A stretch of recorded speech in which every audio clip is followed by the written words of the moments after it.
Hi everyone, Bishop here, and joined again by Bryce. Hello.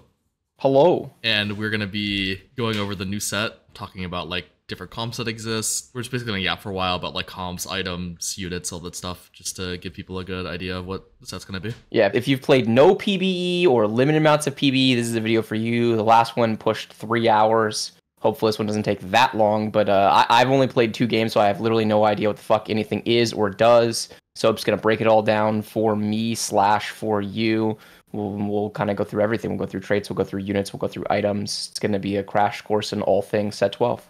Yeah, I think honestly like people like the yap, but maybe not 3 hours this time, yeah. Yeah, I mean, I have a hard stop in 2 hours and 50 minutes, so let's just say the goal is to cut it down by 10 minutes. Agreed. Where do you want to start? I think starting with traits is probably the most helpful. Like last time you walked through all the traits, what they do at a high level, kind of analogs for what they're similar to from previous sets, that kind of thing. Sure. All right. So first trait we got here is Arcana. This one's like kind of interesting. It's like the late game support trait like Jazz. It's similar to like Faded as like the bonus you get from this trait. There's like 5 different bonuses based on whoever you pick, kind of like Faded, but it's like it just gives you team-wide effects. Ari's is she gives your team AP and you get more AP for every 3-star champ you have. So she's like, her Arcana is pretty narrow. It's like you're playing AP reroll. Obviously they want you to like reroll the Ari herself for that, but that's what it does. I think this is probably like the least pick one for me. Hecarim is, it gives your everyone that equips an item a bonus, kind of like Cybernetic, and it gives them DR and AD. So it's good for like AD comps pretty much. Kench is like for every synergy you have, and he gives HP. Pretty similar to just like Jazz. You just get a bunch of HP for activating traits. It's like less HP than you would think from like compared to like previous like support traits. It's definitely feels less impactful than Jazz is, but this is like probably like the default one in like the mid and like early late game. And it's just a 2-trait splash. No, the benefit like increases for however like it goes from 2 to 5 Arcana, and then everyone's specific bonus scales like +1 for every unit. So that you can do like 2, 3, 4, 5. Okay, interesting. And the emblem is kind of unique. It gives your whole team like damage amp, but for every like unique emblem you have, it gives you more damage amp. So it really is just like something you do if you have like a bunch of emblems. There's like a lot of new augments to the set that synergizes with it. Okay, and it's not craftable. No, it is uncraftable. Yes. Okay. So yeah, just a support trait. Chrono, it's kind of like the Dragon Lord of the set. Like a full like utility trait kind of thing. It definitely does like actually benefit the Chrono units a lot more. So just off the bat, they already gain 15 AP. Most of these are AP carries except for Camille's and AD. And then how it works is it'll automatically proc at 16 seconds, but every single time a Chrono unit casts, it'll speed up the timer by 1 second, like for whatever the effect you have. So if you have more, it's going to proc faster. If you have mana items, it's going to proc faster, all that stuff. Generally procs pretty fast into the fight. And then at 2, it's like your team restores 20% health, and then your Chronos get more AP, kind of like a small second wind. Pretty often just splash this in, because a lot of these units fit pretty well. 4 is like your standard board stun effect. Freezes time for 2.5 seconds, but your Chrono units are not stunned. Notably, like your team that are not Chronos also get stunned, so it's not like a complete benefit for you. And they also gain more AP. Notable that this does go through QSS effects, and it is intended. So definitely a counter to some of that stuff. And then at 6, you need an emblem for it. It's an uncraftable emblem. They gain a bunch of attack speed, and then you get a full heal. Holy, that sounds very good. So yeah, this trait is quite good. Usually, say like 2 or 4. It's definitely playable with 6 for sure though. I guess it's honestly like playable at all levels. Karma's a very good carry. Camille's a very good late game. Vex is like a standard like mage shield tank. And then Zillion's like one of the best trait bots in the game, as in he has 2 insane traits, and then like Frost is like okay. But he has a 3-trait unit, and then he has like a super insane utility spell. So like double utility trait on CC is insane. And then Jax is just like full trait bot kind of deal. He is multi-striker with Camille though. So if you're playing multi-striker, you get Chrono for free late game. Chrono for free. It's kind of nice. Dragon, I don't really know if there's like a very specific trait in the past. Like I guess literally there was Dragon in the past, but it's very different. It just makes it so 2 Dragon gives all of them like the Morello Sunfire effect, like all their spells. Pretty useful for the early game if you're playing around like Kog'Maw with Hunter. Then Wait, three. you said Kog'Maw? Oh, sorry, That's sorry, Kog'Maw? sorry, sorry, sorry, sorry. Oh, okay. Nalzi. Nomsy, okay, okay. Kog'Maw is another Hunter. Yeah, yeah. I was gonna say, Yeah, whoa, they Nalzi. remade Kog'Maw. Holy. Yeah, and then at 3 dragon, they all get unique abilities. You get like a dragon upgrade. It just makes Nomsy like a much better carry. You probably like need like if you're really Nomsy, you probably need the Smolder late game to pop off. Just makes his do more AOE and do more damage. Shyvana's one just makes her heal from burn. She's actually pretty similar to Annie from last set, which is kind of weird because there's a 2 cost and there's a 3 cost, but she transforms, gains HP, and then like with dragon she burns them, and she also has like a small like AOE stun close range. So she's like a 2 cost Annie from last set, which is weird. It's really weird that they made her skill burn and 2 dragon also burn. Oh no. Her skill does not burn. Like it's only from dragon. Okay. But when you have 3 dragon, the dragon upgrade heals you from like whenever a burning enemy, like whenever you damage a burning enemy, kind of like Annie from last set. Okay. I'm following. And then Smolder is like the 5 cost backline AD of the set, and he's kind of like the Singed and Asol, where he all like flies around and like just goes all over the place. He does really well with attack speed. His active makes him gain a bunch of attack speed and like increases his damage, and then the dragon upgrade makes it so each one heals him for a flat health. So if you have a bunch of attack speed, he can just heal himself up. Okay. So he's gonna be one of the primary Rage Blade holders. Yes, he is probably what you want to end on like game like Rage Blade if you want to like max cap. He recently got buffed. He was I'd say not one of the strongest 5 costs on the PB, but he recently got buffed, so we'll see. Do you feel like you need the 3 dragon upgrade for him to be a thing? Like, you have to, okay, so you don't go back and find it. In fact, you probably don't even bother playing dragon a meaningful amount of the time. Yeah, if you already have the anti-heal. The Shyvana fits pretty well because like he's a blaster. Smolder's a blaster, which fits with Varus, and then Varus's 4-cost frontline is Nasus, which is a shapeshifter with Shyvana, so that's like a whole like tree. So it's very common to play Shyvana with him, but Nasus is a little like definitely a lot less common. Or sorry, Nalzi is a little less common. He's not like a complete idiot. Like he doesn't like dash into the enemy team that much, but he'll kind of like fly around like your backline, if that makes sense. Yep. And it's kind of hard to focus fire with him. He just shoots randomly. Wukong he's a druid, but he's just a threat. Like druid doesn't do anything. He's a threat of the set. He gains bonus armor and MR from sources, and then he spins, gains a shield. So he's just like a really, really good 3-cost tank. Probably like just like the best one based off raw numbers. But obviously you can't go in every comp because like some comps need their synergies. But interesting that they printed 1 threat. Yeah, I mean, I like it. I wish there were more, but I definitely like the concept of threats. I'm glad it's back. Yeah, I'd say like some of the 5 costs you could maybe just like say they're threats, but that's like usually always the case, right?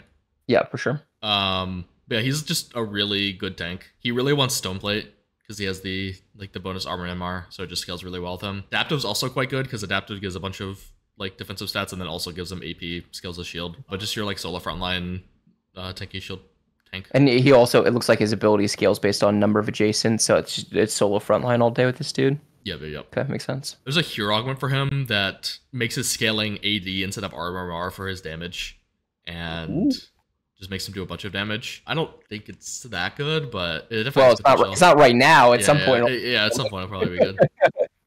Eldritch is the summon trait of the set. This is the most similar to like Cultist out of any summon trait. It summons a dude after your team loses HP, and it gains stats based on the star level. At 3, it summons like a Daisy, just a golem. It's actually like so good though. Like it looks like it's just gonna be like a Zerath that just comes in, but it like slams down, does like AoE stun, and does like a chunk of damage. It's really, really good for stage 2. At 5, it summons like a Malphite. When he gets summoned, he like stuns all adjacent. He like charges in, and then I think he has like a chain lightning on auto or something. I might be wrong though, but he does damage. And then 7 is a volley. It's the biggest volley who stuns and I think also does chain lightning damage and stuff. And then 10, I think it's just like a giga volley. I've never hit it, but I've like seen clips of it. You need +2 and it's non-craftable. You need 3. I need +3. Holy. It is craftable though. It's a craftable synergy. Oh, okay. It's a spat belt. Notable like internal synergies, there's 2 shapeshifters, Elise and Briar, and there's 2 AP carries, Syndra and Nami, and 2 AD carries, and Ashe, Nyla. I guess Briar's like melee AD carry. You can like, and Nyla's also kind of melee, so you could like item hold Nyla for Briar and stuff. Item hold Syndra for Nami, ideally. It's definitely a strong trait. Late game, we don't get the vibe that it's like the strongest thing of all time. but it could just be an issue of like optimization. That's pretty typical for the power curve of the summon traits, though. Like it's broken early because having an extra unit in stage 2 is really, really strong, and then it falls off unless you're getting like a crazy iteration of it. Yeah, there's a specific augment. I really like don't like the design of it, but basically it's like a gold augment that I think gives it like the summon like stats, but it also like lets it equip items. Like I think it gives it like 2 items or something. Okay. Or I think it actually might give an item per like level of the thing. Like it gives one item. So you don't actually equip it; it just gives it what it is. Okay. Yeah, it just spawns with items. But like, if you know anything about TFT, you know item scaling is ridiculous. Yeah. So like the power of this trait with and without the trait augment is like one of the biggest like disparities I've ever seen with the trait. Which is kind of annoying for me, the way I think about it. But I mean, some people are definitely out of fun with it. So yeah. Yep. Theory, there's probably a trait that relates to this. It gives an item, but basically like all the units, like the stats it gives is max health. You actually get quite a bit at later levels. And then at 2 fairy, you get a crown. I believe it gives like, I mean, my editor will just correct me, but it either gives 25 AD in AP or 30 AD in AP. It's one of those two. It says 25 damage amp. Yeah, so but the damage amp's separate. It also gives like flat stats. Okay. Yeah, just the item. But at 2, you get like a damage item. This damage item, the way people have mathed it out is that at 2 fairy, it's like 90, not like 95% of a normal item. And at 4, it's better than a normal item. And then obviously at 6, it's like a very good normal item. And then at 6, you get a tank item, Queen Guard's armor. I believe it gives like shielding and healing and stuff, and like defensive stats. Basically, you play 2, you get backline. You bunker backline, you get 4, and then or you get 6 and you get a frontline item. Typically, I've seen like just 2 played. Sometimes you could do 4 though. Like the main carrier of this comp is Callista. She's like the Ginsu backline 4 cost. And then if you pair her with Rakan, which is a really good tank, or Emilio, who's just like a super, super good utility unit, you get 2 for free. But honestly, you actually see 4 a decent amount, because like you want to play all 3 of these units. So getting the extra one, like an extra unit to play just for like extra 300 health and the damage amp is not that bad. Usually your 4th would be like Lilia just for Bastion. But honestly, I don't know. I think this trait's like, it's definitely like one of the easier traits to play. So it's like, I think it's like slightly weak, but maybe it's like strong for the people who want to play it. There's definitely like reroll potential. I just don't think Lilia and Seraphine are very good units. I think they're like both pretty undertuned. Tristana, who's like a blaster, she's like very like a reprint of the set 6 Tristana where she like knocks back units.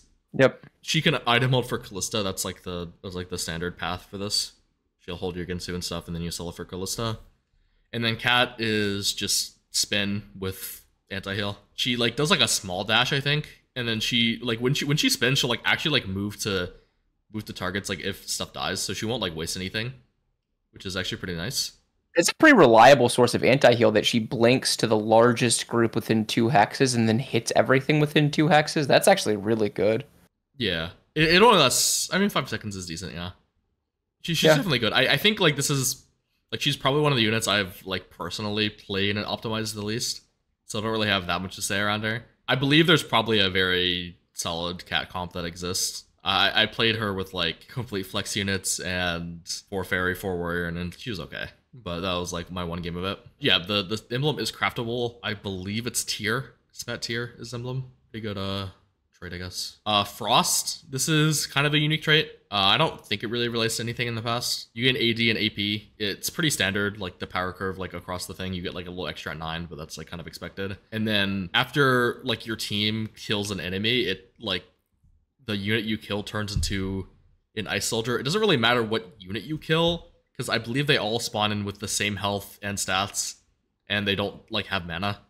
So it's literally just like you spawn in like a dummy. Yeah, a dummy pretty much. They do like auto attack, but it's not that much. And then you get more soldiers as you play more Frost. I believe they also like their HP scales with the stage. And probably their armor and aura does as well, but I haven't looked. And then at 7, they start exploding on death. The exploding is not like that good, but it definitely like adds up damage-wise.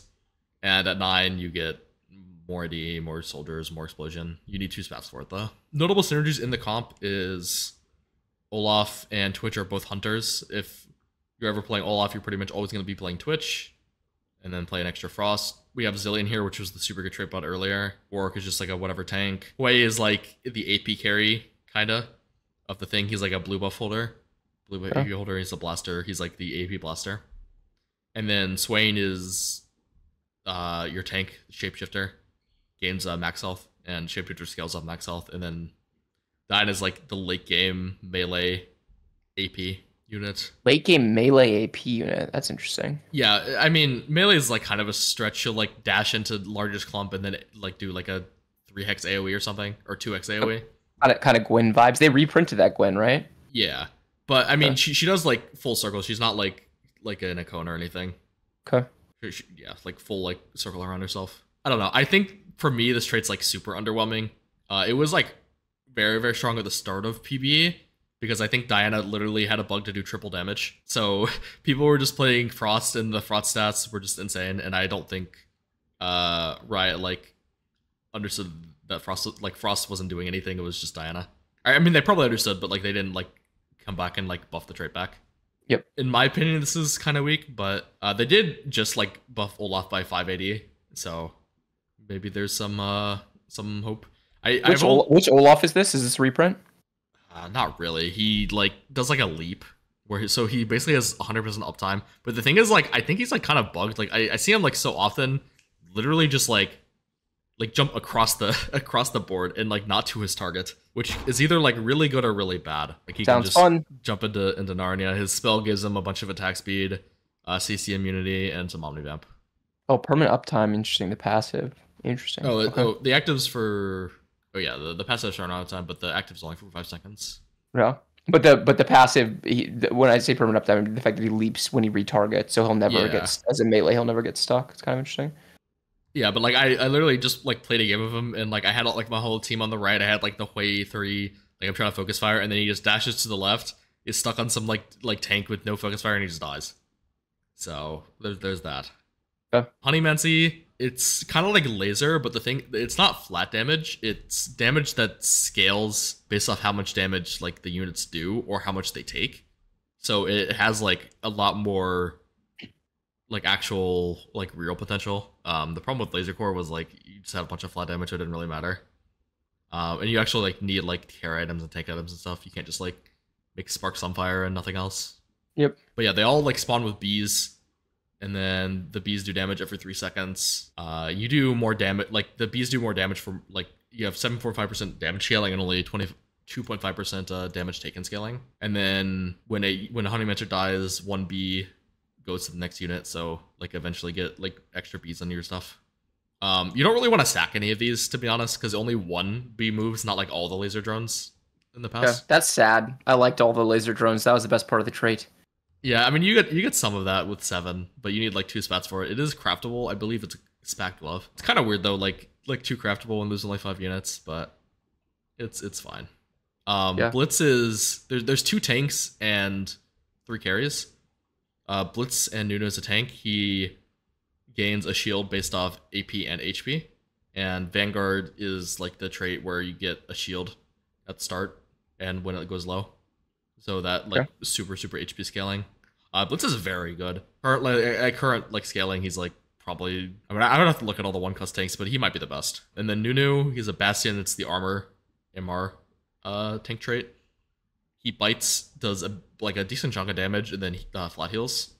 And he also just has like a chill, but it's kind of fake as he's hitting frontline. But he's a pretty good tank as well. Like the healing is solid. At 3 stars, a bunch of HP. Ziggs is like a AP version of last set's Caitlyn.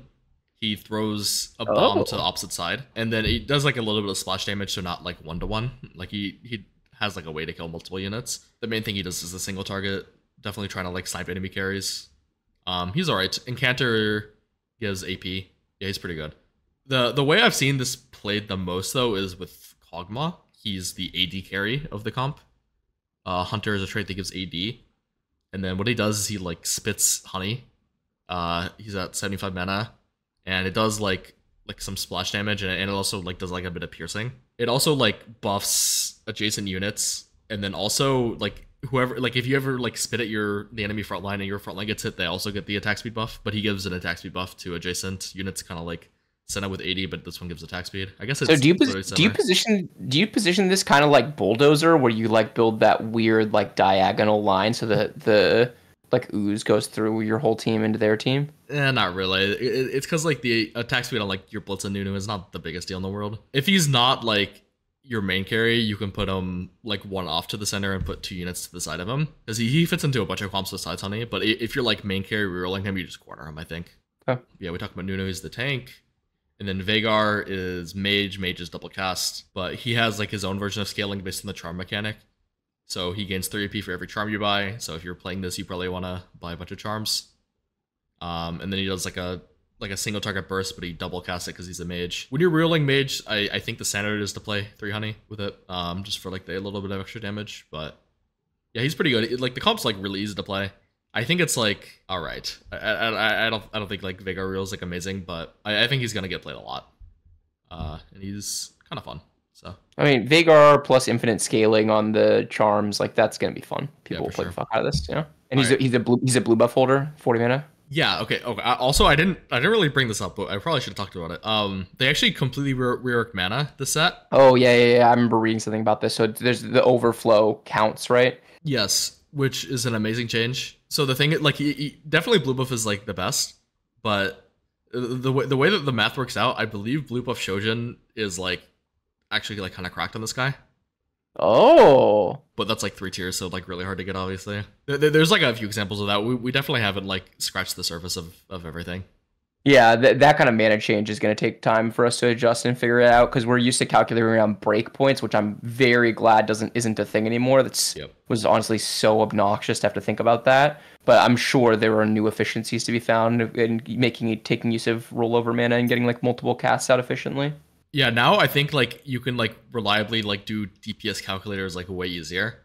Sure. Than before, which is pretty nice. So maybe we'll actually have people like math out Troupas. Darth Noob. Yeah. Calling your name. Next trait we have is Portal, which is kind of another summon trait, but like not really. Definitely like one of the most unique traits this set. Just for like stats purposes, it gives every portal unit a shield. You get more shield the more units you have, or more traits you have. And then what Portal does is like every few seconds it just does something random. And then whatever it does random, it gets stronger based on how many of the synergy you have, and then also like the star level. I believe there's like a table for this somewhere. I don't know exactly where it is. I'll just like tell you based on what memory it does. But it can throw out like a bomb that does AoE damage. It can throw out a flag, which gives your team attack speed. It can like spawn a Krug. It can give your team items. I believe that's like only at the later levels though. It can give your team like Poro snacks, which heals them, but I also think it might give them stats, but I don't know.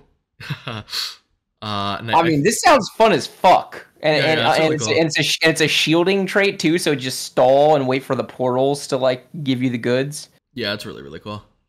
Okay, that's cool. It's like a really like cool trait to like look at as well. What's the tuning right now? Like over, under? We're not sure. Like the PB stats, like this is like very strong in the PB stats, and they recently buffed Ezreal, which is one of the carries in it. So I think it could launch like pretty strong, but it's also like one of the easier things to play. So we're thinking like the stats might be a little fake. Okay. That's like it's interesting that they're scaling off a star level of units, because it doesn't on first blush look to be a reroll comp. So the idea is upgrading them matters, but you're not going for 3 stars. I think there's definitely some reroll potential. Obviously there's like a bunch of high costs, but like with the newly rebuffed Ezreal, like you could reroll like Ezreal, Kassadin, Galio, and like Rumble is pairs with Galio and Ezreal because he's like a blaster vanguard, and at 2 costs we can reroll as well with it. But then your primary carries the 3 costs, so it's just you're not efficiently rolling at 6. You have to roll at 7. Yeah, it's definitely like something niche. It's not. I don't know if the main way is gonna be to reroll it, but you definitely still like want stuff upgraded. Internal synergies in the set is Ryze and Zoe are both scholars. Scholars gives extra mana on auto attack. Ryze is like very very close to a. I mean he's objectively a reroll, like a reprint of the Zond Ryze from set 9, which spawned a bunch of portals that shot like bolts out of it. The way you like itemize and play around it, he's like very close to a set 10 Disco TF reprint, where he scales off AP and AS like a little bit. We're not sure if you want Shojin or not. Well, that's just like a wait for live to come out and like a stats kind of thing. But the gist is like he wants like double AP and then either Rage Blade or Shojin is the current theory. Makes sense. And then Taric is your tank. He gains like DR. He doesn't gain a shield, which is kind of weird. I mean, I guess like Portal gives him a shield, but like we're just used to all these tanks giving shield. But he gains like DR and does like a little bit of AoE that scales off MR, which is kind of I don't think this is that relevant. But he just gains like a shit ton of DR, and his trait gives him I guess Portal gives him shield, and then Bastion gives him armor and MR. Other synergies is Galio and Nora are both mages, and 3 mages a thing. So like if you have a Portal +1, maybe you're fitting in a random mage with a Portal.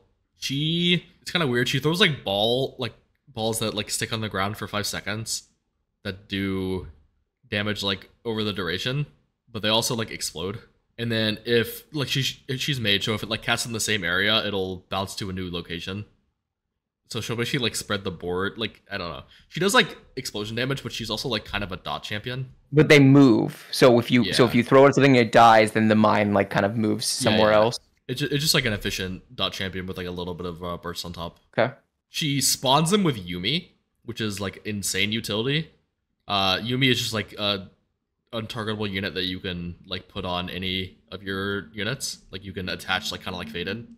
Oh. I think it's like every 5 seconds it'll heal the unit and then give them AD if they're an AD champion and AP if they're an AP champion. So you just put it on either like your main tank if you need it to like get healed, or you put it on your like backline carry. Pyro, this one is like Umbral from last set, but it gives like AS. It has like this weird mechanic where it gives like a team-wide attack speed buff. It says only 3%, but you can grow it. We'll talk about it later. The pyro units themselves gain more attack speed and then get like the execute units.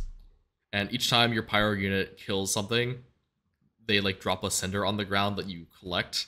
And then every 4 you collect, your team gains 1% more attack speed. So it's like a scaling throughout the game. So you're just running around like a chicken with your head cut off to grab these things ASAP in fights? I guess it's 4, so the chances of your thresholding up is kind of low. No, it doesn't. They don't spawn in the fights. They spawn in the planet. Okay. And you don't actually even have to like micro and like pick them up. You can just AFK and they'll like spawn to you. But I have ADHD, so I just pick them up. Yeah, gotta do it. Yeah. Yep, I'll pick them up right away. Gotta do it. It's a pretty high, like, you have 2 4 costs and a 3 cost. Varus is like the Kaisa of the set, has a lot of mana and does like a big cast that does a bunch of damage. Nasus is like I think he's almost the same Nasus as the set 9 one, just gains a bunch of health. He doesn't like steal stats from anyone, but then after his first cast, his repeated cast will just heal him and then does like a bit of physical damage. Honestly, it's not like inconsequential physical damage. He does like a decent amount each fight. Okay. And then Shen has like a little he gets like DR, but he also stuns. I haven't really watched this unit to see how it stuns. He might stun in like a line, but he also might just like stun the closest. It says create 3 volcanic ruptures under the closest enemies, which suggests he's stunning the 3 closest. Yeah, he probably stuns 3 closest, but I don't know. Like animation's so weird because he like pulls like a sword out of the ground, and then it's not like that visual. But I'm not like maybe I'm not looking out for it. But yeah, he basically just like stuns. I don't think he's like that effective to stack though. I think usually just like a get one cast and dip kind of unit. I think in Pyro you want to stack Nasus, and then in Bastion you probably want to stack like Taric. And then Akali, who's like a triple trait carry. All these traits are actually pretty good. We'll talk about them later, of course. But the unit herself is kind of a complete troll. When she casts, she'll like just dash furthest away, like furthest enemy within 3 hexes. So like if she's not killing something, she'll completely waste a bunch of her damage potentially. Yep. But the way it's worked, like, is she's supposed to like eventually get the backline and then hopefully one shot them and then dash away. The problem with this, I mean, the positioning definitely has to be optimized, but like a lot of the time, if you don't have like a strong front line with this, what she'll do is she'll like dash to the other side of your board, like they'll kill your whatever tank, like your 2-star whatever tank, and then they'll like instantly target the Akali because she's closest. 3 hexes is not usually not going to dash out of auto attack range, or at least a lot of the time it's not. So it doesn't even re-aggro when she bails. She's super troll. If you want her to like be your main unit, she kind of needs an Edge Knight so she doesn't completely troll one of the casts. But I don't know. She has 3 traits and all 3 of them buff her damage. She definitely has potential. I've seen fights where she's popped off, but usually she's just going to be the secondary Or like in Pyro, she's pretty much a trait bot. Like Warrior multi-striker, she can be like your secondary carry just because she scales off so many like things. Ravenous is just Briar's trait. The unit herself is kind of like the Olaf of the set, does physical damage. She gains health. She'll do like a stun at the start, and then she'll like transform into like a AD carry mode, gaining attack speed Omnivamp. The Ravenous thing herself, like the trait itself, gives her extra damage amp based on how much health you're missing as like your little legend. And then you get like a light snack item where you can give her 150 max health for 3 player health. It might just be because we're practicing 4v4, but we've kind of come to the conclusion that you like never feed her. But obviously there's like spots where if you high roll her early, it's might be optimal. Yeah. Yeah, and wait, can you feed? Can you stack them up and feed them later? Or do you? Because then it's probably often correct to like hold on to them and then no. You only get to like feed once a round, but the HP is permanent. But the question is, can you get offered the snack? Do you have to choose feed or not right there, or can you hold on to the snack and feed it later round? It's like an item that spawns and despawns every round. Okay, I see. Okay, never mind. So you only have the opportunity to feed once a turn. Sugarcraft, this one is kind of like a mixture of Lagoon and it's like 8-bit, as in you gain more AD and AP by getting more stacks, and the way you get stacks is by having items and components slammed on units. And then at the start of the next round, it'll give you it'll give you sugar based on how many components you had. Just to note, TG does not count as like 6 components or whatever. Any TGs. Emblems, craftable and uncraftable, count as 2. Also, Ornn and support items both count as 2 components. And basically, any item works. There's like no exceptions. But basically, you want a bunch of items, and then like stack this up a bunch. And then after you get to 7 layers, the additional layers you reach give like econ rewards instead. And this is like there's like no variation between it. It's the same thing every game. So you know when you're getting to your 8th layer, it's 10 gold. Your 9th layer is 15 gold. Yeah. And orb. Notably, it's golden remover, so you like if you're playing this late game, you don't get punished by like making the wrong item on someone or putting it on the wrong unit. You get component at both the first 2 levels and much of money. At 3, you get double component Nico. So you have the golden Nico coming in. 4, you get a masterwork. 5, you get a fawn. The fawn also, like when you get to the max layer, it also like the cake transforms and then kind of becomes like the fortune tree of last set, like the 9 fortune tree. But it doesn't do damage. It just like gives your team a bunch of snacks and stuff that gives them like healing and max health or something. But it kind of makes your team like kind of unkillable. If you get to the max, you can just win pretty much. So is the max, like how hard are we talking to get to the max? Like let's say you open with 2-1 Sugarcraft and you have an item augment, like you take, I don't know, whatever prismatic fucking what's the one of the items I'm spacing? Buried treasures, yeah.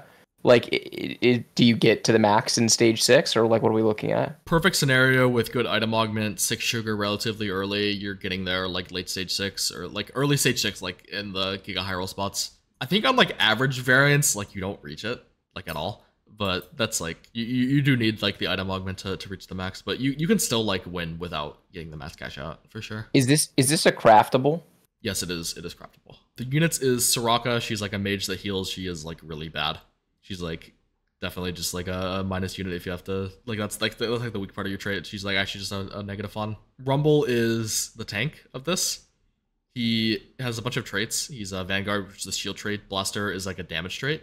So he has like some carry potential, kinda, but he basically just gets some DR and then anti-heals and then does like a cone of fire damage. So honestly, like a decent amount of utility for a 2-cost with that much traits. He wounds as well. Yeah, the anti-heal. Bard, this is not like last set's Bard. He is like a pure AP carry / support. Preserver is like an insane trait. It's like I mean, we'll go over it later, but it's basically like your team gains HP and mana regen with a lot of good late game units. And Scholar has like some good tie-ins with some other 5 costs. So he's like a really, really good trait bot. And to compensate, he's like not that good of a carry. He also has like a bit of utility where whoever he hits takes 10% more damage, which is definitely nice. You usually don't want to itemize them in this comp, but if you have like infinite items, you can definitely hold some stuff. And then we have Jinx, which is, in my opinion, the main carry of this. I think Jinx is really good. She's like a Gensu holder. Hunter gives her AD. Sugarcraft gives her AD, so she gains a bunch of AD, which scales off the attack speed, obviously. Her spell gives her like a bunch of attack speed pretty much, and then her spells do true, like her attacks do true damage during that. They don't like fully convert, but like just like a portion of the attack does true damage. And then if you kill a unit, you get to refresh the effect. Damn. We're not exactly sure what Biss is on her. It's definitely like Ginsu. It's got to be Ginsu IE +1, right? Not sure if it has to be IE. You get so much AD from her traits that Yeah, it's just maybe. intuitively it's hard for me to envision that it's not IE. The thing is, like, she does like the true damage is definitely there, but I'd say she does like 60 to 70% auto attack damage, like just pure auto attack, which IE is maybe not like the best for. I've actually seen like Runons do really well, Okay. just because she's autoing that much. Like even like double Ginsu is really good. Like GS is pretty good. GS is good. The thing is with Sugarcraft is you need like to slam all your items, so you're usually not going to be that picky about it. There are variations of Jinx that like don't like play full sugar, but in my opinion, she's like the way you play this line. You do the stabilizer on her, and then you'll like build Gwen items later. This is, I think, she's basically just a reprint of the 9 Gwen. I'm so happy about that. I fucking love this unit. I think it's so cool. Yeah. I don't know. For some reason, I've like enjoyed her less than the last one. Maybe just because like I play too much TFT. Yeah, she just snips and does like mostly single target, but then does like a little bit of splash. Warrior gives like damage amp and omnivamp, so she has like a little bit of built-in healing, but you probably want to build healing on her as well. Usually, you're just gonna give her the random AP trash. I believe Biss is like JG Hodge plus like Spark or something. Witchcraft. Okay, this might be like my favorite trait of the set. I think whoever like made this trait like kind of cooked. So pretty much whenever a witch unit like does a spell on an enemy, it'll get cursed, and then the curse like upgrades based on how much of the trait you have in. And then when the enemy dies, the curse spreads to the nearest enemy. And then at 2, they just lose max health, which is like a pretty good effect, honestly, because they can't heal it back. And then at 4, the damage the unit taken will heal your lowest HP witch, which is pretty nice for keeping stuff alive. 6 just makes it do like your witches just do true damage. And then at 8, you make them stunned for 2 seconds, which is like kind of insane with how fast it scales, and then it also buffs the other curses. And just do it instantly, so like when it moves from one unit to the next, is instant 2-second stun. Yes, 8 Cool. is very strong. The units in the trade are also pretty strong by themselves. Poppy is a decent frontline tank. Does like honestly like a decent amount of damage as well. She's like 80 tank kind of thing. Zoe's a beast. She's like probably the best one. She's definitely the best one cost straight bot. But her spell's like also like really insane for early game. Because she does like single target on low mana. Also like 2 Witchcraft is like super good for killing like 1 or 2 units in the early game, because it's like a free 150 true damage rock basically. But she has like low mana, and she'll like reduce the target's MR flat. So often like in the early game, you can just put like double Zoe Poppy, and you're probably killing 1 or 2 no matter what. So super good at preserving HP. Cassio is like an AP attack speed carry. And Cantor gives AP. She has like the same itemization as Bard from last set. You want like the double Ginsu Gunblade. She just want to like to go infinite with this effect and do a bunch of magic damage. Cool. I like this archetype. I like having a unit like that in set. Yep. Nico is the tank, or one of the tanks of the trait. She'll transform into a scuttle. Okay, like honestly, like this unit, like I thought it like was kind of lame, but then I actually like read it and it was like, holy, this unit does so much. But basically, she turns into a crab, and then when she's a crab, she'll like heal herself, but then also she'll like release like a little like blasts and stuff that'll stun the 3 nearest enemies, and then also like heal the 3 nearest allies. So she like heals herself, stuns the enemy team, and then heals your own team. Like, and she's like super tanky. Like this is like my number 1 prio for like 3 Gust to hold right now. You just think she's overtuned? You're like, they're just doing too much? I don't know if like it's overtuned. Like maybe. I mean, I think I'm gonna buy her like a lot of the time. Like unless her numbers are like so bad, I don't.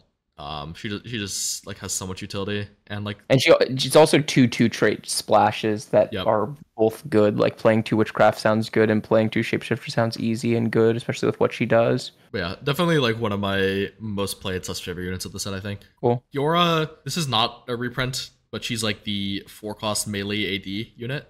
With Olaf, there's 2 of them, I guess. But she basically like dashes in a line, kinda. Does like damage to each one of them, but then she also does like a bunch of damage that's like split between all enemies, so she can like single target down something pretty well. I want to say like on like after like the second cast, she'll get to the backline probably. She has like a bit of backline access, but like Warrior gives her a bit of survivability, and Witchcraft definitely gives her survivability. So she's like Honestly, kind of like an off tank a lot of the time. The build on her is just like BT Sterex, Titans, stuff like that. Just like 80 survivability stuff. Makes sense. And do you atomize Olaf the same way? Like, is it interchangeable or not really? Yeah, I think so.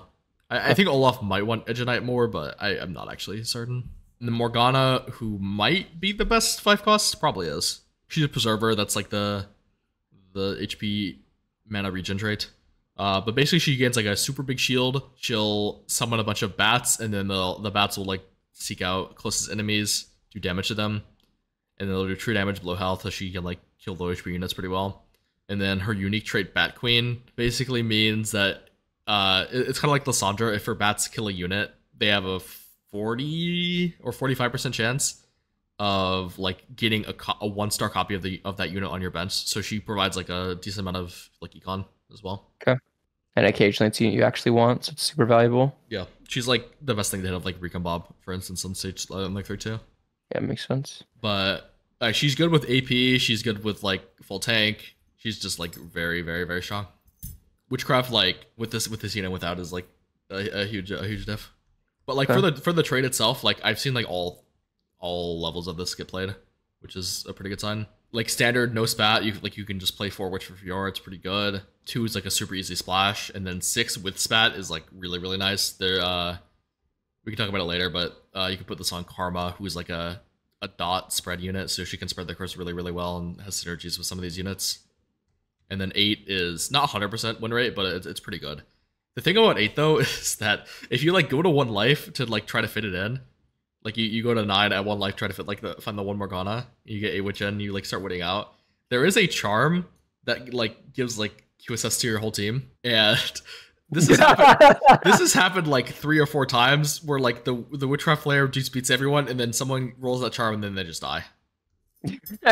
Which is kind of troll, but I mean, QSS probably shouldn't stop the curse. That just sounds wrong. I mean, it doesn't stop Chrono, but it stops this one, which is a little strange, but that is how it works. Okay, I know you said they cooked on this, which I agree. I think Witchcraft is super cool, but didn't they high key cook on like all the origins? There's like almost no repeats. There's a lot of really interesting new concepts here. Like, I think all this is pretty interesting overall.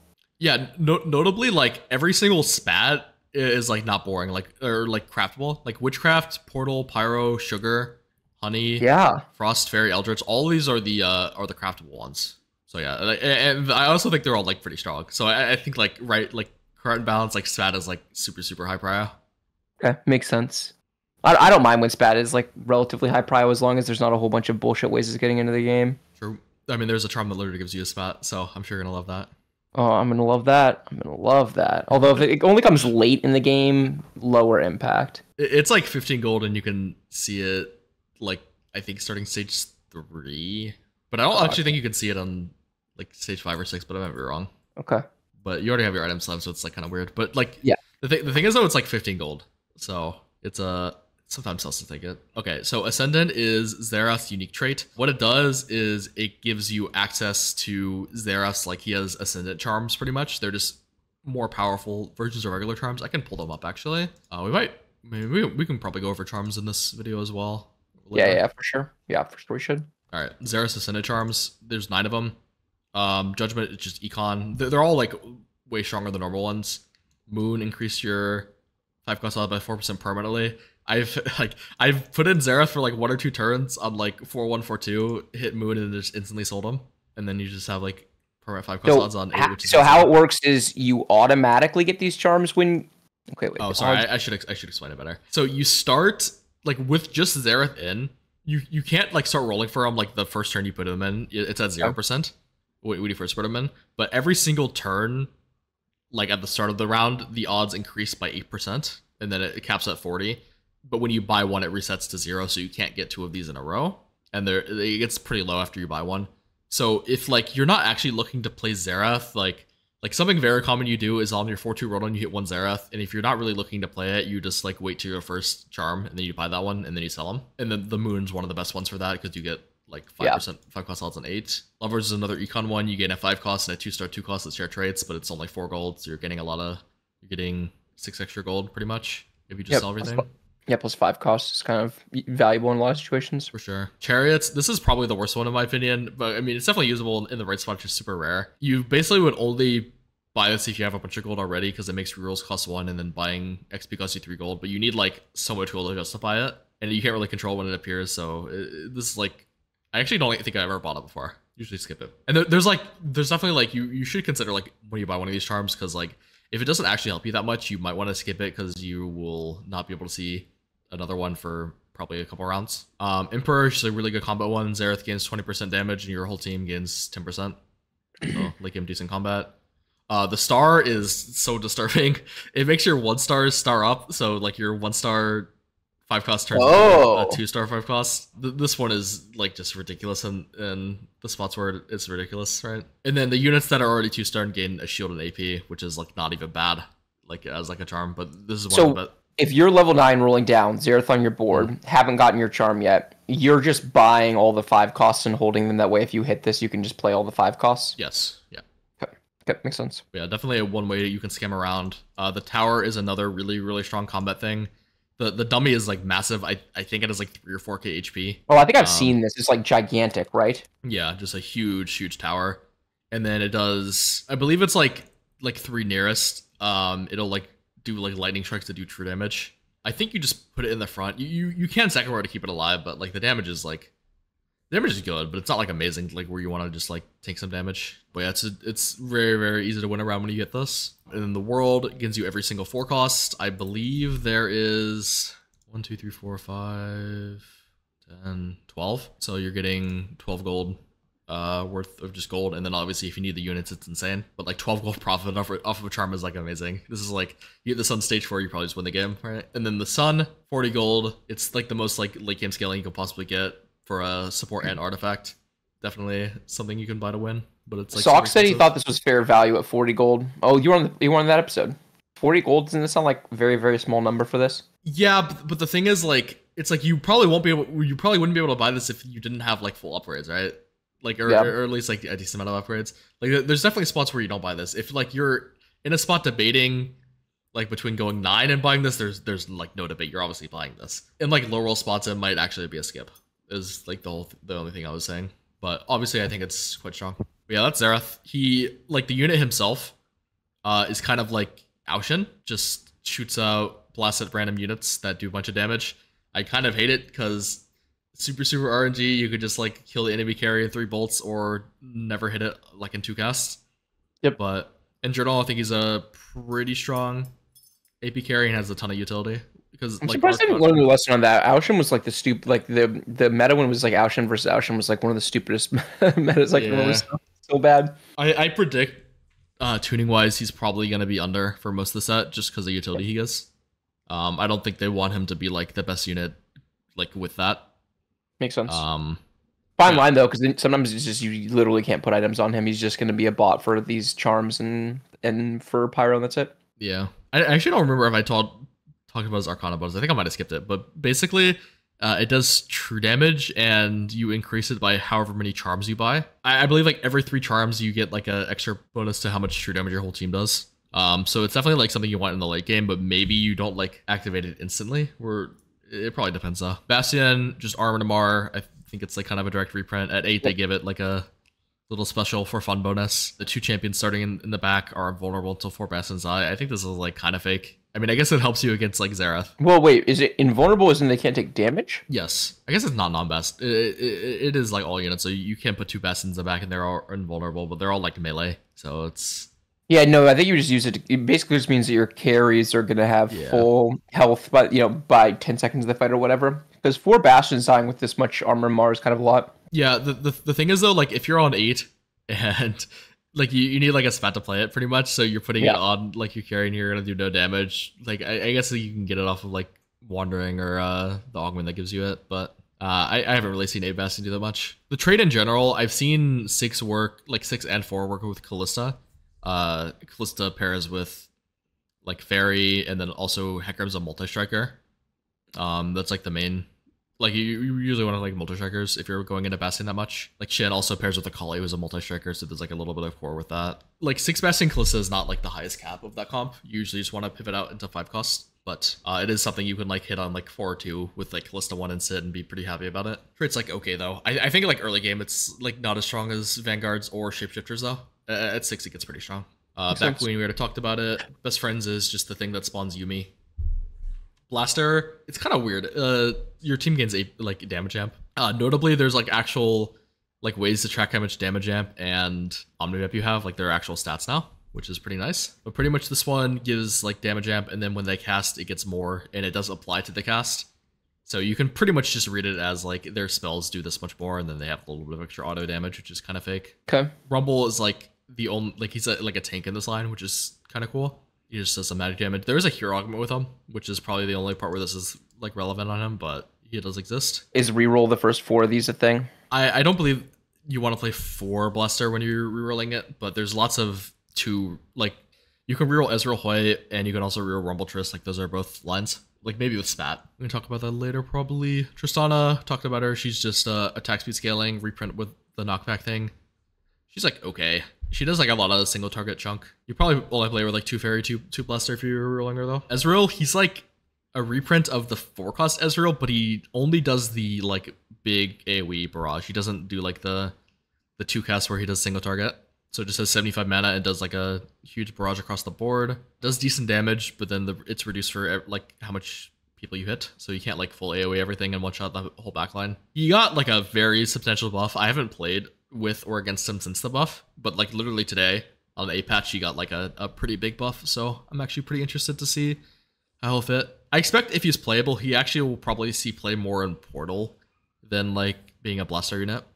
But Would you just always splash 2 Blaster for him? yeah, if you're carrying him. Hui is the AP Blaster units, like blue buff, death cap, like Nashor's is probably like Trubis or something. He can also hold anti-yell pretty well. He like puts like a lightning bolt, so like basically like a counter on a unit, and then like a second later it'll do magic damage, and then also like does like a little bit of AoE, and then every 3 casts he'll put like 2 extra bolts on lowest health units, so he does like a little bit of AoE, like he has 2 AoE aspects to him. It's kind of weird, but yeah, he's like okay. The thing holding it back is just like Frost being a little undertuned, but if the Frost energy is good, I think he'd be seeing a lot of play as like a very good item holder and reroll unit. Varus, talked about it, he's the Kaisa, does decent single target, but also like he does like a 1 hex AoE burst. What he ults is the largest clump within attack range, so you can give him extra range with like snipers and do some cool stuff or fish buns. And then after the cast hit, it'll like explode into like some fireball ember like ember thingies that do a bunch of extra damage as well. And then Pyro like also executes. So he has like 2 damage traits going for him. And he does like a lot of damage. He's pretty good. And then Smolder, talked about him. He like runs around the backline and stuff. I think like Varus Smolder is pretty analogous to like Xayah Kaisa from last set, where you like really want the one Xayah, like you really want the one Smolder with Varus. Hunter is just AD. They gain flat and then more after takedown. Like the first takedown's probably like very important, honestly. So probably want to like position where you can kill the backline. This trait's like super weird. Like to me, it feels like super hard to even fit 4 Hunter in, like let alone 6. The only like internal synergy at all you can get with this is like Frost is Olaf and Twitch, but Twitch is like a complete shitter. Like he has a little bit of utility. He has armor shred, but his damage is like pretty bad. So like the only and you have to play another Frost unit, and that trait sucks. Yeah, so it's yeah. like a lot to give up to get that. The trade ups is like super sus. Olaf is just like a melee, has like no utility without 3 items. Namzi is also, in my opinion, not that good, but like I actually might be underrating him. If you get like 3 dragon, 3 star, maybe he pops off. But like personally, I feel like the like Namzi 2 Twitch 2 opener is like one of the worst openers. At current tuning. Obviously that could change. I think Kog'Maw and Jinx are like excellent though. Like both are insane. Kog'Maw reroll is very good and Jinx reroll is very good, and you usually just play both of these together as your only hunters. In both the comps, just because they're good units. It just makes playing Olaf feel really weird, because I assume he's tuned around the possibility of vertical hunter, but that's not going to be a thing. So is he just not going to do enough damage? Like, how do you build an Olaf board? Yeah, we're not sure. He did get like a chunky buff today. The current view on him is that he's quite weak, but that's just like a waiting to see in launch. Like Man, that's sad. I love Olaf. I want Olaf to be good. I mean, the thing about like new TFT balancing is like something will be OP. Like everything will have a chance to be OP at some point. For sure. Okay, Incanter, it's like an AP trait, a four piece, so like it's only these units. Your team gains 10% AP, so like a little bit of util. Incanters attack or cast. All of your Incanters gain AP stacks up to 40. And then if you cast against 3 and attack against 1, or every other attack gains 1. So basically, you gain like AP as the fight goes on.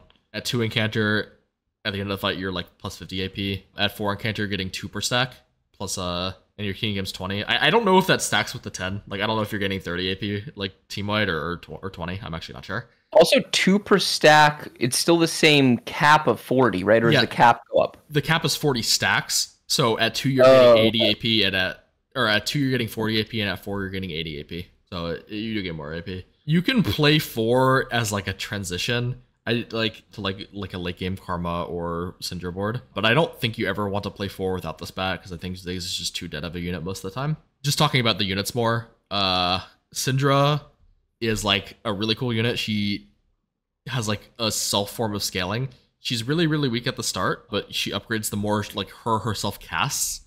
So you want to like get her mana item ASAP. At 15 cast, she'll do extra damage, and the target will be Magic Tread, which is pretty nice. The standard 20% unit tread. And then at 30, and then for every further 30 casts, it'll spawn like an additional rift that will do some extra single target damage. So late game, it's kind of like that version of Rise, where like more gold you have, it would do more. Like it would put extra portals, extra orbs, or whatever. Yeah. So like at the start, she's gonna be kind of weak, but like late game, she'll spawn like 6 rifts and like kill everything and do a bunch of single target as well.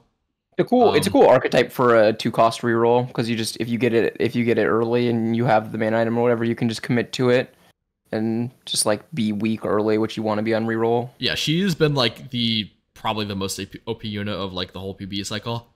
I think she's been nerfed like 5 times, and I think she's still like meta, like super meta. I mean, it just naturally scales with how you want to play, and guaranteeing shred on your target is fucking disgusting. But she's super strong and she's super fun to play. I hope they don't make her unplayable. She's very fun. I want to say on my scrims I've like probably played her. I'm actually at like 10 like whole like scrim games of Syndra, which is like so much. But she's super good. And it's a cool design. Yeah, Karma's also pretty cool. I've also played a lot of Karma. I mean, this is always the kind of unit I like. But she's like a 30 mana blue buff user, and when she casts, she'll like throw like a dot on 2 units. It'll do magic damage over duration, and then if she like casts again on a unit, it'll like refresh the duration of the dot. And if the unit dies, she has a little bit of util. If the target dies with the dot, it'll explode and then heal your front line as well. So like some built-in healing. But so do you middle back position her so you can take advantage of the healing, or does it not matter? You just corner her. I just corner her really. She's like just blue buff Morello. She'll like spread the dot to the whole team. Really cool unit. She has like. You always want to play 2 Incanter with her. Often it's Cassio because you want to like. There's a lot of good witchcrafts you can play. Yeah. Specifically, witchcraft spat 6 witchcraft karma is like one of the meta comps, like one of the spat lines. It's what you're looking to do with witchcraft spat, and she'll like just spread the curse to the whole enemy team, and it fits really well. But yeah, she's just AP backline dot champion, really good. Mage is just the double cast. The units themselves, Seraphine does damage in a line, but reduced like by thing, so she's like honestly much more of a single target than AoE. She's did Set 10 do damage in a line, or no, it was like a AoE bomb or something, I don't remember. But yeah, she did damage in a line. She's like okay. It's just like the other mages or openers like pretty weak. I think Soraka's like pretty bad, but she does damage and heals. Galio's interesting. He has Vanguard, which is shield trait. His spell makes him like reduce flat damage, no like DR like MR or anything. And then he'll like shoot out 2 bolts that like stuns furthest within 3. So if you get him to like, if you like put him on the corner and he walks up like a hex, and like even if he's still on the front line, that's a way you can stun corner. So like putting him on the front line corner is like pretty good if you're playing him front line, just for like the stun. And then it was like, wait, why would you not play him front line? I'm probably not explaining it well, but if you put him, you A1 A7 him basically. Yeah. If you're dealing with like this. Yeah. He walks up and then he'll shoot the corner. Yep, makes sense. With the sun. I mean, he's not that tanky, but he has like 3 traits and they're all pretty good. So he'll see play for sure. Veigar's the scaling, we talked about him. Vex is the shield tank. Notably, her shield is bigger for each enemy targeting her. So this is like solo frontline, you want to stoneplate her. She's the main tank of this. If you ever want to reroll mages, like Vex 3 is like probably needed. She also just sees play in like 4 chrono even without mage with Karma. There are some like variations where you can fit in like 3 mage with like Nami, we'll talk about her later, and Nora. with like Karma that can like work as a late game flex option. Nami is Eldritch, which is like the summon trait we talked about earlier. The first part of her spell is like a single target bubble that does, or it's not even single target. It's like large groups of enemies within range, so it's like, but it does a decent amount of damage. So it just shoots out bubbles and like whittle stuff down, and then every third cast, it'll summon the Leviathan, which is basically like she'll just like shoot like a wave across the board to opposite side, and it also stuns. So she is like a carry, but she has like a lot of CC potential. So if you're Is this like old legendary Nami, like the one because her wave was CC and it basically went across the whole map, right? Like diagonally. it's not across. I mean, it does go across the whole map, but it doesn't hit the whole board. Like you can quite easily dodge. Like I think like even like middling your carry dodges it, but you definitely don't want to be opposite side against her. And then Nora, we talked about her. She like throws like the little pools and stuff. Yep. Nami's like pretty good. Her damage is like lower than other units because she has the stun, but the stun is like impactful. I don't think she's like that amazing right now, but I think like she's like probably close. And also like if you're like reeling Veigar, she's like provides an insane amount of utility, right? Multi-striker, extremely strong trait. Pretty, I think it's just kind of a reprint of Blade Master. I forgot exactly how that trait worked. But pretty much every single attack they do have a chance to trigger 2 extra attacks. And then the chance goes up the more units you play. And then at 7 and 9, they start healing your units. Ashe is your like 1-cost backline 80 unit. Give her 80 items, she pops off. Like she's the item holder for most of the things. She's like really good though. She's like definitely worth 3-starring if you're natural enough. Jax is he's like kind of a reprint, but he's kind of not. He's like last sets where he gained Armor Namar for like 6 seconds and does like damage adjacently on a spell, but instead of the stun, he has like he gives himself a buff that makes his attacks do on-hit magic damage. It's not that much. He's pretty much just a trade bot on my eyes. I don't really like itemizing him or even like early game tanking him, but he's okay. Does Ashe hold Rageblade, by the way? Yes, Ashe does hold Rageblade. Okay. Akali is the idiot melee that dashes in and dies. And then Kassadin is super good. First part of the spell, he does like a single target damage, which is kind of irrelevant. Gains like a pretty substantial shield for 3 seconds. Like every single time he casts, he gains like an on-hit like bonus. So if he casts multiple times, like this will be doing a bunch of damage. Currently, the meta is being optimized right now that like 5 multi-striker casted in reroll is like the Giga S tier.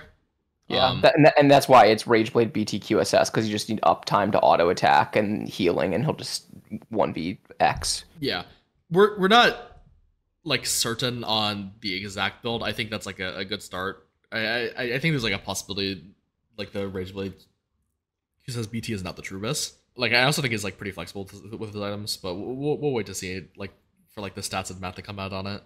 But intuitively, it has to be Rageblade, and then healing makes. You don't think so? Because isn't it just we've played plenty of games of non-Rageblade. Interesting. And it is done well.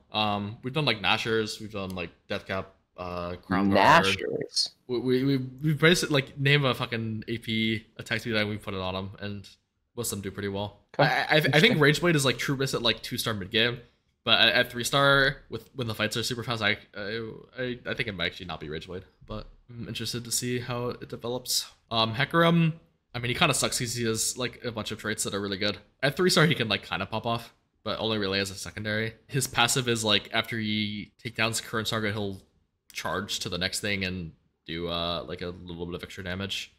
And then his active, he'll like gain some cleave damage. So he's not a tank at all, just like pure damage. Callista, our forecast unit in this line, she has a passive where like every attack will embed a spear, and then every 3 attacks it'll also like put a spear in like the nearest enemies.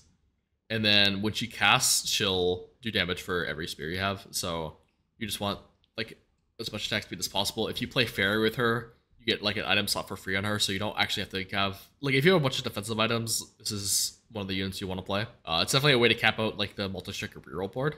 I honestly think like this is just double Ginsu. I think she scales like way too much of attack speed. I don't even like 80 items on her that much. Yeah, she's really good. Camille, I mean she has a bunch of words, but it's honestly like not that complex. She's a melee AD carry. There's actually like 3 5-cost melee carries. There's Briar, there's Diana, and there's Camille. Interesting. And Diana's AP, the other 2 are AD. Yeah. Okay. So her passive is when her target dies, she'll like dash to the lowest percentile of enemy units with enemy unit with 3 hex, and then do physical. And then whenever she casts or like does this passive hookshot effect, her next attack will do like a chunk of true damage, which is it ends up being like a lot of the time, especially if you have like 3 items on her. Like this will do like 6, 7, 800 2-star. And then her active is she like spawns like the prison kind of thing, like the Hextech prison.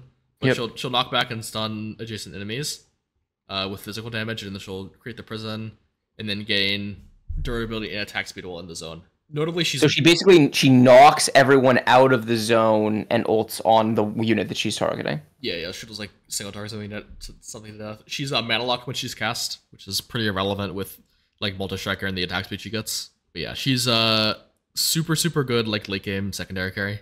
And she just holds standard melee. Yeah. I mean, she probably wants like more damage than most melees would want, just because of the potential to like proc her passive and do a bunch of true damage. And the way her hookshot works is she often like ends up dropping aggro herself and not needing like something like an Edge Knight. Yeah, like melee, any melee stuff works on her. Yeah. Preserver, this trait's super good. It's like Renewer from that one set. I don't even know what set it was, but your team like regens health every 3, and if they're full health, they gain mana instead. And then the Preserver units themselves gain double the effect, so this can get like pretty crazy at like 5. The emblem is uncraftable, but it's definitely a pretty strong emblem. Zilean is the CC super trait bot. Art is the trait bot with % damage, so but both these are like really good trait bots. Rakan is just like the fairy tank. He scales up max health and then does like a little bit of extra magic damage, and then like gives like allies like a super small shield. But so he's like Annie from last set. He's your efficient Mog's holder. Yeah. Also notably, Mog has got like a Giga buff, and it's actually like really good now. Oh. And then we talked about Morgana, just like another tank AP unit. Scholar, they gain bonus mana on attack. Milio, I don't actually think we talked about him, but what he does is his spell will throw completed items to allies with open slots. Kind of like Ornn. The thing is, he actually has a way you can manipulate this. He'll prio stuff that already has items on them, and like he'll prio something with 2 items versus 1 item, for example. So if you cast pretty early, like you can like reasonably like binary your like most important units and like be okay, like especially tanks. And then if stuff already like in the tiebreaker is like whoever's closest to Milio as well. So there's that. And then if they have no items, they gain like some damage amp, and then it does like a little bit of extra damage on top of it.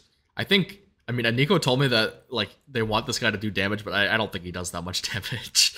I think he's just like pure utility in my eyes. A lot of utility to give to a unit to expect it to also do damage. Yeah. And then he also, okay, I don't know if like it's bug for me or I'm just unlucky, but like I don't know the chance on this at all, but he's supposed to like farm components, like actual components, like a small chance every cast. But either like I miss it or I'm super unlucky, but I don't think I've ever seen this guy farm me a component. So it's there's no way you missed it. What do you mean? If you farmed a component you didn't notice? That seems. I mean, I feel like it could probably happen, like being super dizzy on PvE, but like he's supposed to farm items. I don't think I've noticed it, but yeah, he's just super good util. You want to give him like attack speed Shojin. If you're playing like 4 Scholar, you just want to go full attack speed on him because Scholar basically gives you Shojin's effect. But you just want him to cast as much as possible and then farm a bunch of items. There are so many Rageblade holders. It's actually insane.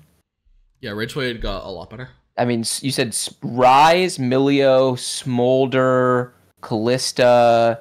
Who's the Bard archetype this set's the double Rageblade Gunblade? Cassio, and there's also like Cassio. Jinx and stuff. Jinx. Yeah, there's a lot. Like definitely way better than the last set. Shapeshifters. This one's like different than past shapeshifters. Honestly, I would like compare it to like the Bruiser. Like I think it's just like the Bruiser of the set, but they gain max health, and then after their first ability cast, they triple the max health, and then most of them just like the actual shapeshifter units transform. Like Jace will start in the back, and then he'll transform into like melee Jace. But I mean, it's kind of fake. I think you just put him in the front line. He's just a frontliner. His backline has like literally nothing to do with it at all. And then he does a little bit of extra physical, but he's just like an early game tank. Elise is in the summon trait. She's gonna get bought so much. She transforms into a spider. Notable thing is that the spider like stuns. So you want to like position this like and hit the most valuable unit because the stun is super meaningful. She can often cast twice because she's pretty tanky. And then she also heals herself. Shyvana like dashes to like 2 hexes away and then stuns and then does like the burn with dragon. Nico, we already talked about it, super cooked. Swain just gains a bunch of max health and then gains like an aura that does magic damage, which does more. And then every other cast he'll give himself more health, and then the aura will do more damage. So you wanted to go like infinite and stuff. Ness, is reroll Swain a thing? Do you ever yes play? So because you could easily, it seems like you could reroll Nico Swain plus some form of damage 3 costs. Yes, the standard for Nico Swain is actually the 2-cost incanters, because you get witchcraft with Nico, and you eventually get Eldritch with Elise, like with 4 shapeshifters on level 6, and then late game you can play 6 on 8, like 6 shapeshifter on 8 with Briar, and you get the 3 Eldritch in. It's pretty good. And then you can also reroll Shyvana. It's another 2-cost. But yeah, that's like the standard frontline. The reroll like Nico and Swain and Shyvana for the incanters.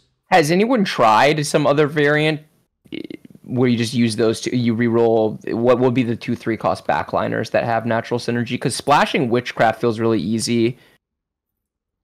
There's been like Ezreal Hui. That's been tried. There's also been like when like Swain got nerfed a couple times, and then Preservers also got nerfed a couple times, but there was like an old like Preserver Swain comp that like relied on like Swain to be like the main guy. That would reroll like Bard and Zillion and some other stuff, and you would play like Karma. But that comp got nerfed like significantly. But I don't know, like he's Sheepshifter fits into a lot of comps, so even in like Varus, like if you just natural 9 Swains, you can just play a Swain 3, which is not even that rare. But like for specific comps built around Swain, it's mostly just the Incanters and maybe the Blasters and maybe the Preservers. Vanguard is like the shield frontline. Notably, they gain DR, 10% DR when shield, so a little bit of extra synergy with actual shield items. And then it procs at combat start and at 50% health, so they get the effect twice. Honestly, this trait is like super hard to splash in, which you really wouldn't think. Like Kindred with Arcana, I kid you not, like you would think you would just fit in like Vanguard somehow, but like a lot of the time, like most of the times you play Kindred, you don't even fit Vanguard on. It's just kind of hard to splash these units. No synergies, and the units aren't that good. Yeah. The only way you can kind of splash 2 Vanguard in is if you're playing like Portal or Mage, if you're playing Blaster, if you're playing Eldritch, or if you're playing like Honeymancy pretty much. I mean, Frost is, I guess you probably could with Frost, but it just doesn't come with that much. There are a couple of hero augments. There's a hero augment for Galio and Rumble, and that's probably where you see like Vertical Vanguard the most in for that kind of stuff. Just for units themselves, we haven't talked about. I actually don't think we talked about Warwick. He is kind of a reprint of like the 2-cost Warwick. He has like a passive where he gets attack speed and move speed for every champion killed, and he doesn't have a spell. And then his attacks heal him and then do bonus damage, and then he'll do bonus damage to targets like low health. So it's something you want to like get kills on early and then like reroll him, and he like might pop off. I don't know. I think he's kind of undertuned. Notably, Vampiric Scepter is like the nuts on him because he doesn't have a spell, so it's just pure upside for him. If you're trying to reroll him, you probably like need it because he's probably tuned around it. Is it broken enough that if you get it on 2/1, you're just, no matter how many Warwicks you have, you're just going for it? Maybe. I don't think so though. At some point in the set, that's probably going to be the case because that's usually how it goes. But I don't think right now that's the case. Mord is kind of interesting. He gains like a small shield that decays over time, and there's like a little single target burst, and then every single time he casts, he gains AP, so he'll like scale through the fight. I mean, he's okay. I think he's like weaker than every other 3-cost tank. I mean, he's more tanky than like Shen, but I mean, Shen has all the util and stuff. Eldritch is like very good, so you're often gonna play around him anyways. But I don't think him as like a unit himself is that good. I don't think 3-star Mord is that good. You can Mage Mordekaiser because it fits with Galio. Like if you get Mage Spat, and then there's like a little bit of synergy because you would gain 20 AP for casting twice with Mage, and then reroll with Vex and stuff. I've tried it, but I mean that still didn't seem that strong. But there's that. Kinch is the like CC unit of the set. He is like Nautilus, but it's also like not like he also does like a stun like in a circle around him. But he also hits like enemies 4 hexes away. But he does like he stuns like a lot of units pretty much. Yeah, he goes under and then sends out to the furthest enemy. Yeah, within 4 hexes. Okay, so it's a middle board placement, like middle 3 hexes basically, and just optimize for the stun. You probably want to put it here, or here, because right. you do want to be able to reach backline within 4 hexes. If you put middle, you can't reach either corner, so it like does it go here. Does it go always like in like on the go through at the angle of the unit that it's currently attacking, or how does that work? Like where how does it determine where it resurfaces? Tiebreakers, I'm not sure. Like between these two hexes, if it'll here or here, I wouldn't know. But he'll like stun like closest and then shoot a beam. Usually I feel like it ends up in corner, but maybe doesn't if it's tie broken. Yeah, that's Vanguard. Warrior, they gain Omnivamp and Damage Amp, and then when they're below 60% health, they gain double damage, not double Omnivamp notably. Isla is kind of a reprint of the 4+ one, honestly, which is kind of weird. But she has a passive where shields grant her 60% attack speed. So like you kind of want BT on her like a lot. But also stuff like Combat Caster and Keepers gives a lot of value on her. And then her actual spell like dashes away, does like a chunk of solid physical damage, and then like through a line and then gains a shield. Cat is the spin AoE, Fiora is the dash in a line split between enemies, and then Gwen is the old Gwen. And yeah, that's all the traits. Overall, all very as well. very happy with the traits. I don't know about trait webbing. We haven't really gotten to that in like building lines, but traits feel really good this set. Yeah, I think the trait web also feels good. My only the only trades I think I feel like super awkward is like Vanguard and Hunter. Pretty much everything else like feels like pretty fun to play. Like I feel like I have like multiple options and stuff to build towards, and like none of the units feel that bad. Like feel that wasted like synergy was, but Hunter and Vanguard are definitely the outliers in that. That's not bad in the grand scheme of TFT, having a couple traits that feel, or a couple webs that feel like disconnected from the whole.